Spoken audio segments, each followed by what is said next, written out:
மலைகள் சூழ்ந்த அந்த ஊரின் எல்லையில் நீல வானத்தை தொட்டபடி வேலும் அபய முத்திரையுமாய் முருகன் நின்றார். பயப்படாதே என்று சொல்லும் அந்த திருவடிகள் முன் வாழ்க்கையில் தோல்வி கண்ட ஒரு இளைஞன் நின்றான். வேலையில்லை, நம்பிக்கையில்லை, மனதில் குழப்பம் மட்டும். அவன் எதுவும் கேட்கவில்லை.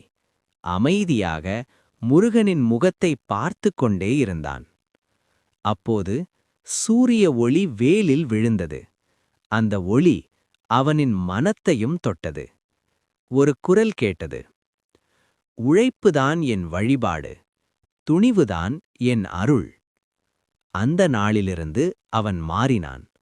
புலம்பலை விட்டு முயற்சியை பிடித்தான். நாட்கள் கடந்தன. அவனின் வாழ்க்கையும் உயர்ந்தது. மீண்டும் முருகர் முன் வந்து அவன் மனதார சொன்னான், நீங்கள் வரம் தரல, வழிகாட்டினீங்க. இன்றும் நம்பிக்கையை இழந்தவர்களுக்கு முருகன் அபய முத்திரையுடன் அமைதியாக நின்று கொண்டே இருக்கிறார்.